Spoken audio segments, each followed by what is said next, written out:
Hi, and welcome to your course on teaching math, science, and health.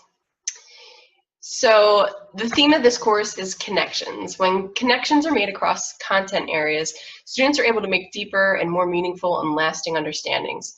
So if you put yourself in your students' shoes for a moment, and you think about all the different information that is being presented to them on a daily basis through their content areas, math, science, language arts, history, and then they also have additional topics that are being introduced in health, art, phys ed, music. And then if you really go on and start thinking about, all right, what about students with special needs that are maybe having to see the reading specialist or the speech therapist or occupational therapist? So then they're even having more stuff thrown at them, more information coming their way, and it can be really hard to hold all that information if there's not a connection there. So but when there is connections that are made across the curriculum, the depth of learning can increase immensely. I have definitely seen that in my own practice, and highly recommend that whenever you're able to make connections across the curriculum to be able to do so. And that might require you to have conversations with your team of teachers or whoever else you might be working with, and kind of discuss the different content that's being covered and see if you are able to make some kind of connections. I'm going to share later on with you some ways in which I've made connections throughout the curriculum that we use, and that hopefully in the end you'll be able to create an interdisciplinary unit for your class. Okay. So the primary focus for session 1 this week is on the standards for math, science, and health.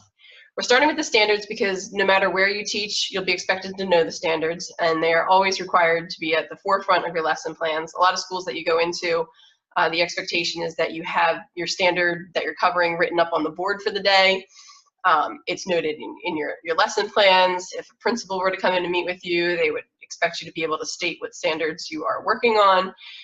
So they're super important to start with, right? And then I guess the other thing is I really want you to be able to navigate the standards and know how to use them.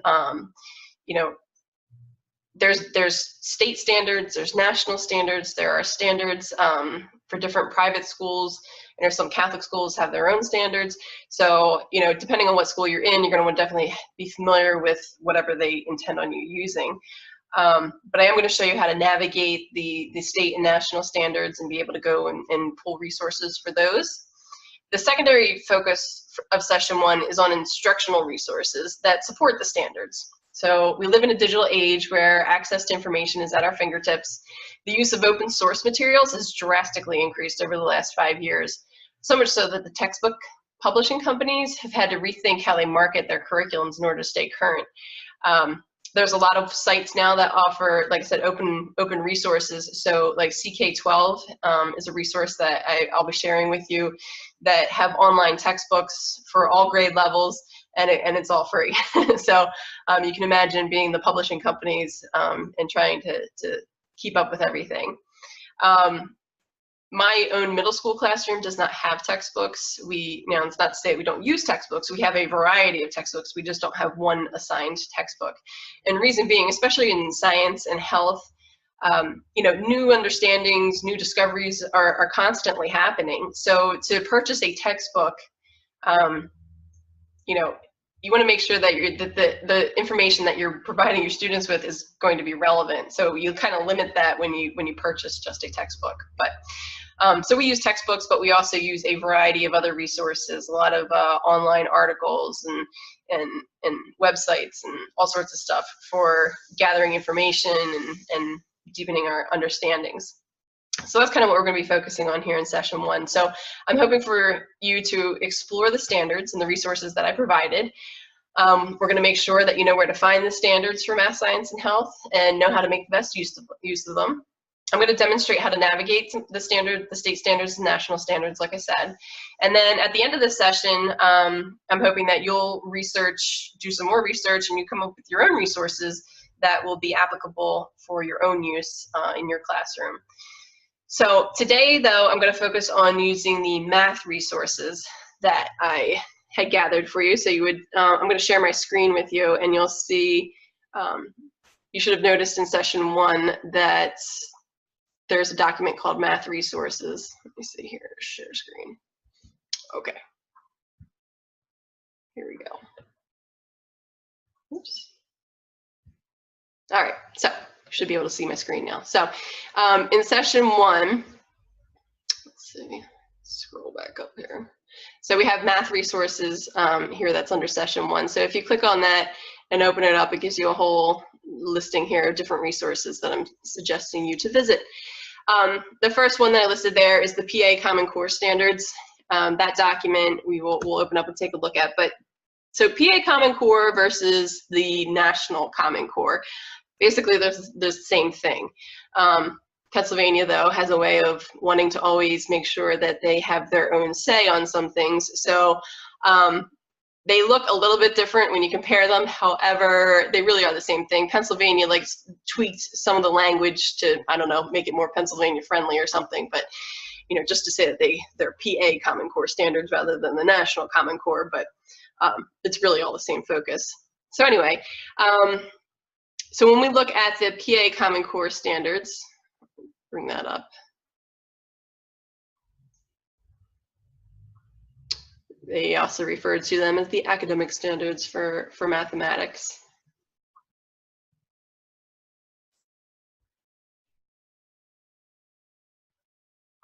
All right, so there's a lot of different things that you can look through in this document, and the different progressions.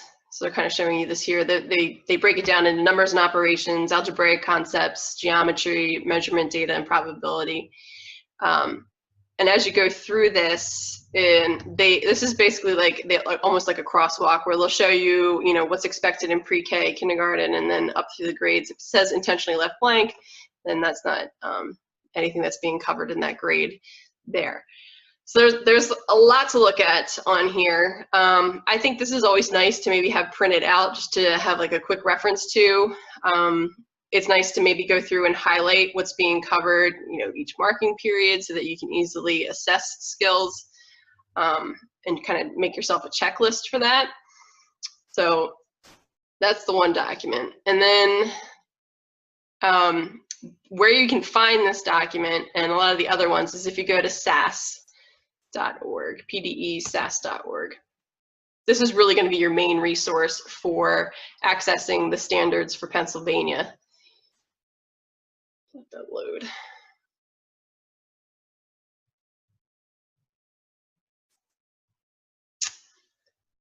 All right, internet must be slow. Okay, so as that loads, this is the home page here. The first tab, if you click on standards, there's a lot of different things. Sometimes the site can be a little overwhelming because there's so many different things that you can do on here. But I think one of the best resources for here is to just go to straight up download the standards. So, because then you can find everything pretty easily. So they have the PA core standards, the academic standards, English language development standards, additional, they have all sorts of stuff, early childhood standards. So the core standards really do focus on math, and then there's really more the reading and writing literacy piece of it, because they're looking for you to make connections across the curriculum as well. So science doesn't have a standalone core set of standards. There are some academic standards for science, but it's really the science standards later on. We'll talk about how they are interwoven into the reading and writing for technical subjects. Anyway, so let's go look at math. So here's the document itself. So this is how you can actually find the document that I showed you.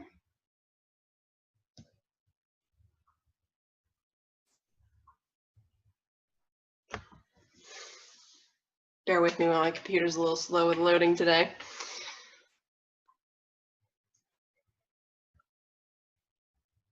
All right, so that's how you can get to that document without to come to the actual source for that. So let's take a look at, so again, when you're on SAS and you go to the standards, so I showed you that you can easily download the standards by clicking there. You can also view the standards as well as material resources. You pick a grade. So let's just do kindergarten. Save it. And then we'll pick a subject area. I'll pick math, since that's our focus today. And then you'll notice that, so it gives you the standard. So here we're talking about numbers and operations. CC stands for Common Core, and we're in 2.1, so section 2.1. So looking over to the right-hand side here, we can see that they have assessments and material resources that we can use. So if we click on assessments, you'll notice that it comes up with a bunch of different problems that are related to that standard. And you can actually use those to create your own assessment. Now, I guess one thing I should have pointed out beforehand was that you can actually create a username and password for SAS, and then it will store all of your assessments that you end up creating in here, or any resources that you end up choosing. So if I wanted to, I could click Add All Items on this page if I wanted to create an assessment with these, or if I just wanted to do it individually. Let's just say I liked this one, and then maybe, let's just say I wanted to pick like 5 problems. I'm going to go with this one.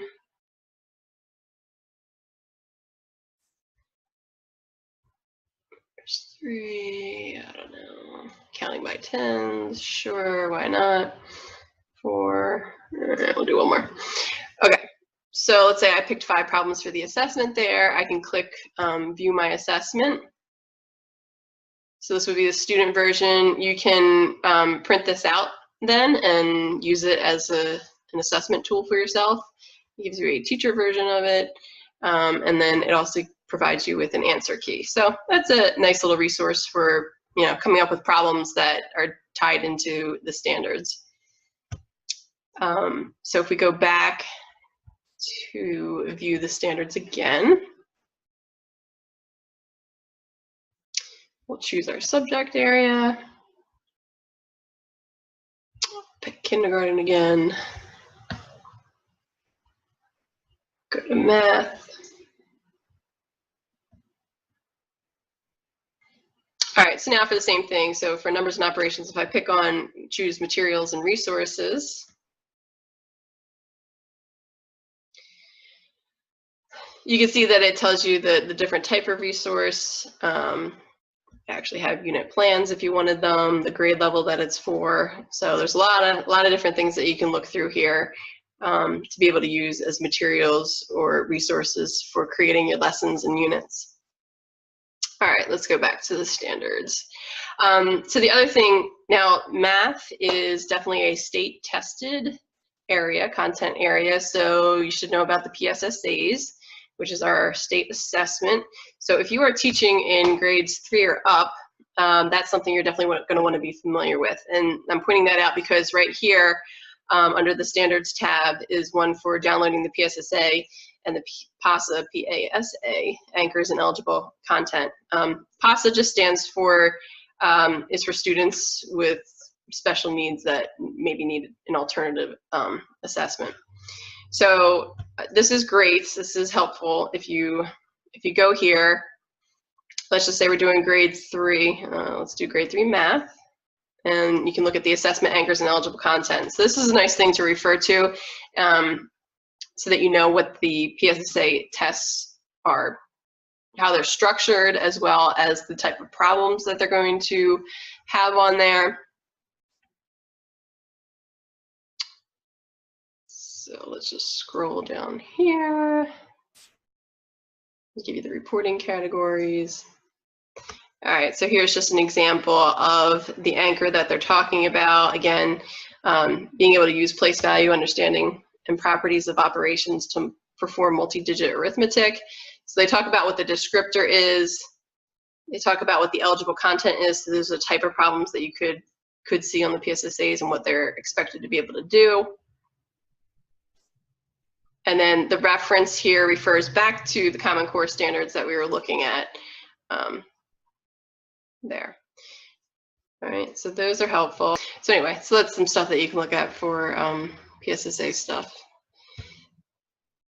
We'll go back to the standards.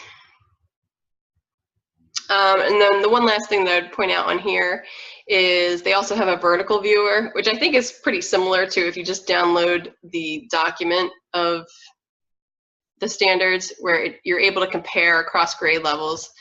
I guess this kind of, limits it, pushes it down a little bit so that you're not looking at everything all at once. But like if I wanted to compare first and second grade and what's covered specifically in math. Oops.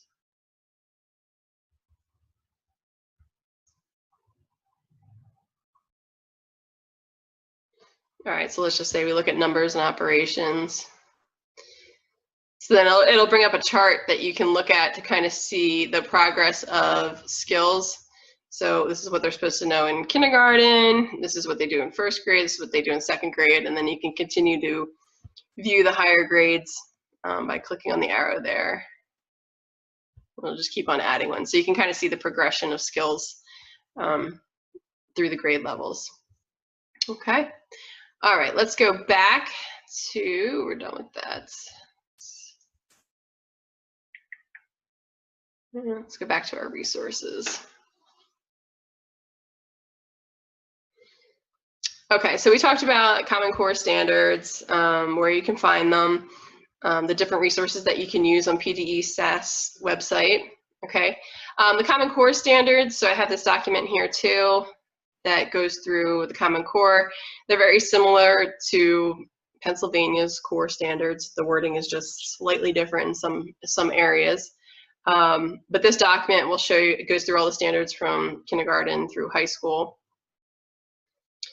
So that's there for you to read over and take a look at. If you would like a more interactive look at the Common Core standards, the National Common Core standards, you can go to this website here, corestandards.org, which I thought I opened, but maybe not. So let's open that.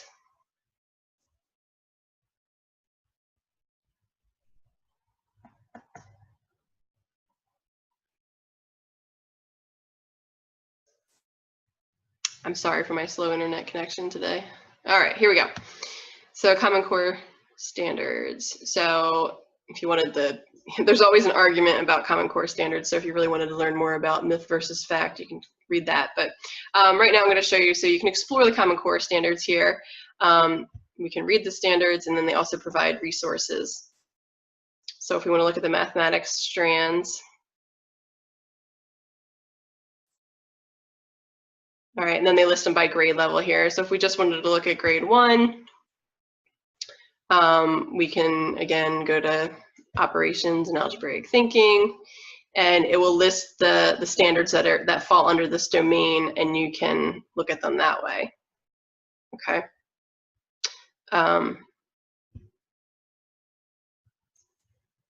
if you wanted to print them out and just have them as part of a lesson, you can have it right there. You can copy the language and so on.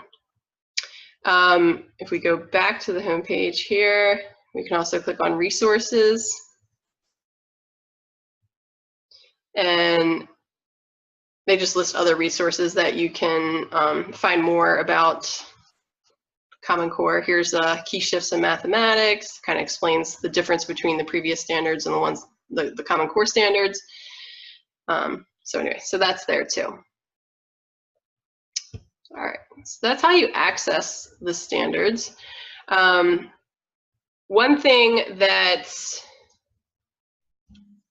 I wanted to present to you was is Singapore Math. Singapore Math is a math curriculum that was developed in Singapore that really has a high focus on problem solving through using models. In particular, unit bar models is what they refer to them as. So I put a few resources in here for Singapore Math. It used to be a lot more challenging than if you were to compare a Singapore Math textbook to an American textbook at the same considered grade level. The Singapore Math textbook definitely raises the bar as far as the standards are concerned and the rigor of the type of problems that are presented there. But what's nice about Singapore Math is the way that the process of going about using unit bars really helps students, especially in the younger grades, to visualize what's happening with the problem and that there's a step-by-step process to go through. So I've included a couple links here where, especially, there's a couple YouTube links down here that will explain what Singapore Math is and walk through. This is an example problem that will show you how to use the unit bars when working through a problem and the different steps that a student would be thinking about. Open-ended prompts, I think this is a great source too. When you're thinking about word problems in math and trying to get kids to think more deeply about concepts. So when we talk about like a closed-ended problem, so just asking, so for example here, which of the following numbers are prime numbers? And then you just have a list of numbers there and they just have to pick out which numbers are prime. Versus revising it so that they have a little bit more to think about. So here they give you a new option. So Fred thinks that 57 and 67 are prime because they both end in 7, which is a prime number. Dick says he is wrong, who is correct and why. So now they got to do some like analysis. They have to do some critical thinking here in order to be, solve that problem. It's still a problem based on prime numbers, but it's not just a quick solution. So we're encouraging more deeper thinking. So this would be a good site for you to just kind of look through the differences between a closed-ended problem versus an open-ended problem. Okay. Let's see, let's look at some of these other resources. So the Singapore Math, I'm not going to bring it up right now to go through it, but I think you should, if you have the time to click on, like watch the little video there. This is a good little article that kind of explains what the difference is about Singapore Math. And then this is a nice little tool too, the Math Playground, which I think already opened up, yeah. The Thinking Blocks is another name that's used for it, but this is loading. Okay. Oops. Okay, so if down here, there's different games on the site that that you could play with your kids, but down here it gives you different examples, and these are all little videos. Sorry, it just reloaded. Anyway, the little videos on there will show you the different types of models that you can use with unit bars for solving problems. So if you click on part versus whole, it will demonstrate here.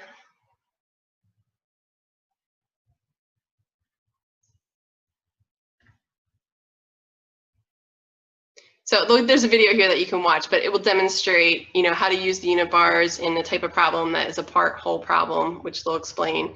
And then what you can do is, going back, students have access, if you share this with them, you can open this little thing up. This is kind of like an interactive way that you can do unit bars. Watch that video. So like here, you can put the question box up at the top here, and you can either type in your own question for your students, or you can click use a Thinking Blocks word problem, and it'll put it in there, and then they can use all the buttons down at the bottom here to use the unit bars and be able to work through the problem.